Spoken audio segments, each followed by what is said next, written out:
Bueno, buenos días.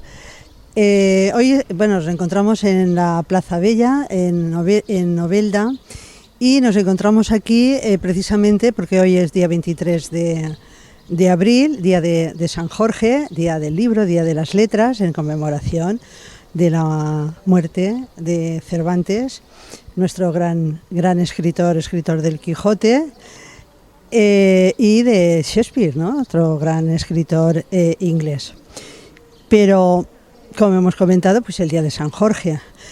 Un día relacionado con los libros, que mañana van a haber una serie de actividades organizadas por la Concejalía de Cultura y por la Biblioteca Municipal y el Archivo Histórico. Y con relación a esto, pues teniendo en cuenta el rico patrimonio cultural que tenemos aquí en Novelda, María Dolores Abad, que es la concejala de Cultura y Patrimonio de aquí de nuestro pueblo, del Ayuntamiento de aquí de Novelda, pues nos propuso, oye, ¿cómo podríamos también, ¿no?, que el museo pues pueda también hacer una actividad y colaborar dentro de estas actividades que se van a hacer en relación a San Jorge? Y precisamente pues me dijo, oye, tenemos un santito, teniendo en cuenta que Novelda, dentro de esa tradición tan valenciana y tan nuestra, ¿no?, pueblo también de la Corona de Aragón, de la colocación de los retablos cerámicos devocionales en las fachadas de las casas, pues tenemos un San Jorge, ¿verdad? Que tenemos documentados a lo largo de la ciudad, distribuidos por la ciudad, unos 60 y algo. Porque es una tradición que se inicia a finales del siglo XVIII y afortunadamente se mantiene todavía, pues tenemos un San Jorge. Entonces dijimos, bueno, pues ¿por qué no? Pero, en fin, no, San Jorge será el final del recorrido, lo iniciaremos aquí en la Plaza Vieja, y lo que vamos a ver es el simbolismo de esos retablos cerámicos. Y en concreto, pues San Jorge. San Jorge es una figura un santo, un poco, pero también un poco mítico, un santo que es martirizado como la mayoría de los santos mártires en el siglo IV, entre el siglo III y el siglo IV, que vive en la Capadocia. Su padre era romano, su madre era palestina.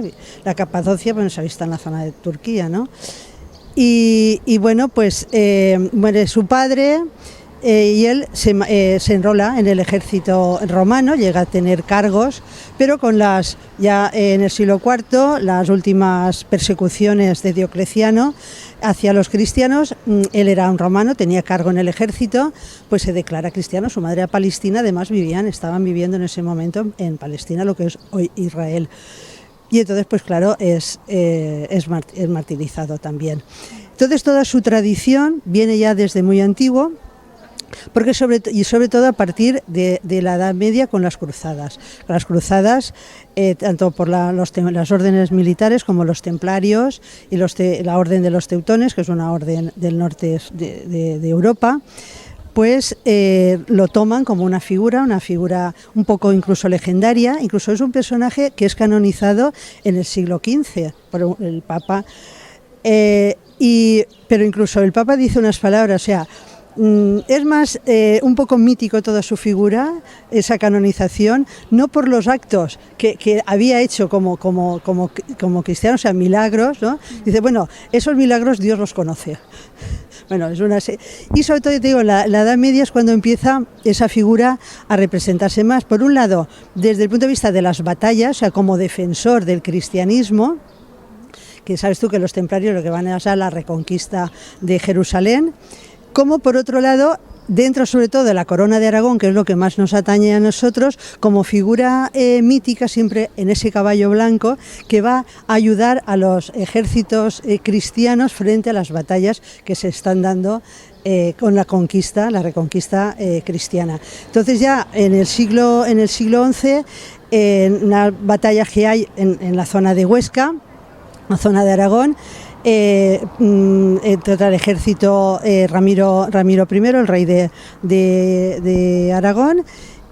Entonces cuenta la leyenda, pues es un poco leyenda, que aparece, o sea, dentro de esa lucha aparece como una figura, o los musulmanes quieren ver esa figura de un caballero con una cruz, o sea, un pendón blanco con una cruz roja, y que va en su ayuda, ¿no? Entonces, incluso ya con los primeros reyes de la corona de Aragón, aparece la figura, o sea, en el emblema de la corona, o sea, el escudo heráldico, y aparece la cruz, que de ahí que se llame la cruz de San Jorge, que es precisamente la cruz que llevan los templarios, ¿te acuerdas? Una cruz roja. Entonces, estas leyendas de guerrero se van proliferando, incluso Jaime I dice que le ayuda la figura de ese caballero con el caballo blanco en la conquista de Valencia, en la conquista de Mallorca. Y por otro lado tenemos esta otra figura mítica de los cuentos de San Jorge con el dragón, que también viene a representar el bien y el mal. El dragón es el demonio, es la tentación, y él es lo que representa un poco la divinidad que lucha contra, o sea, el cristianismo contra ese paganismo. Y hay una tradición, pues, de esos cuentos de las princesas que también empiezan a desarrollarse en la Edad Media, pero curiosamente la figura de San Jorge no solamente está dentro del cristianismo, sino también católicos, sino también los ortodoxos, y también dentro de toda la cultura oriental y del norte de Europa, que a pesar de que a partir del siglo XVI está el protestantismo, la figura de San Jorge se ha mantenido y tiene culto prácticamente en casi toda Europa, todos los países de Europa, que luego también pasó a Hispanoamérica. Pero esa figura del dragón, desde el punto de vista de la princesa, que a todos nos gusta tanto, que hemos leído tanto en esos cuentos, ¿no? Bueno, pues cuenta una de las leyendas que un dragón hace un nido en una fuente que era la fuente que daba agua a la ciudad. El dragón, bueno, se va haciendo grande y claro, no dejaba que se acercasen a recoger el agua. Entonces el rey tiene que negociar con él y decirle, bueno, ¿tú qué quieres? ¿Qué favor nos pides? ¿Cómo podemos pagarte que podamos coger agua? Y dice, bueno, pues tenéis que darme todos los días una doncella que era elegida al azar, pero claro, un día toca esa doncella que es la princesa. Entonces, pues claro, ¿cómo va el rey a dar a su hija? Bueno, pero que al final, en bien de la colectividad, pues la tiene que ceder. Entonces cuenta la leyenda que en el último momento aparece la figura de San Jorge, a caballos, claro, una cosa muy resplandeciente, su espada, ese caballo blanco, esa armadura, ¿no? Esa armadura resplandeciente, y lucha y mata al dragón y vence a la princesa. Entonces, claro, dentro de estas un poco leyendas y estos cuentos, pues ha sido algo que ha proliferado mucho en la literatura infantil. Yo creo que todos hemos leído esos cuentos de la princesa con el dragón, y luego pues ha sido muy representado en los retablos, y además ha sido tanto en los retablos cerámicos como en la pintura, sobre todo a partir del siglo XII y XIII. Los grandes pintores han pintado la tradición, ¿no?, la figura de San Jorge matando al dragón, como esa lucha entre el bien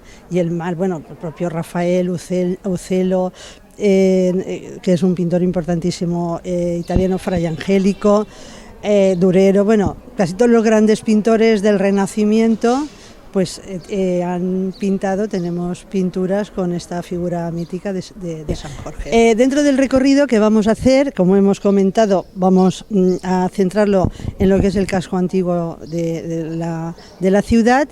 Lo iniciamos aquí en la plaza del Ayuntamiento, la Plaza Bella, y finalizaremos en la calle Vázquez de Mella, donde se encuentra el retablo de San Jorge.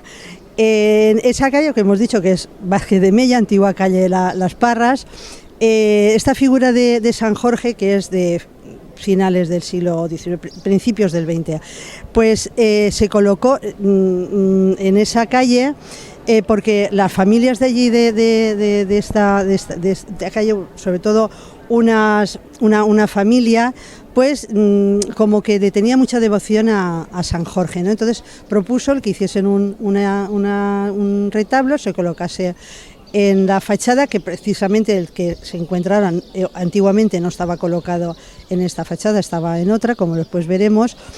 Y ya pues desde finales del siglo XIX y principios del XX, pues en la calle se hacía fiesta, tal día como hoy, el día de San Jorge, adornaban toda la calle, los vecinos además tiraban una traca, tiraban cohetes, los niños se disfrazaban y jugaban, bueno, y además incluso se hacía una misa. A medida pues que ha ido pasando el tiempo, pues claro, muchas familias pues han ido desapareciendo y actualmente solamente queda una señora, una familia, señora Magdalena, en este momento no recuerdo el apellido, pero bueno, tiene 83 años, una señora encantadora y mantiene todavía la tradición. Claro, ella se lamenta de que no se haga ya fiesta, ¿no? La gente pues de Novelda se ha ido muriendo y la nueva gente que está viviendo allí pues no se siente muy vinculada y ella dice, claro, yo también ya estoy mayor, ¿no? Pero continúa manteniendo la tradición, ya no de fiesta, pero sí de ir a la iglesia, o sea, y hacer la misa dedicada a San Jorge. Precisamente hoy, ella esta tarde va a venir, ¿no? Porque ya es la única que queda.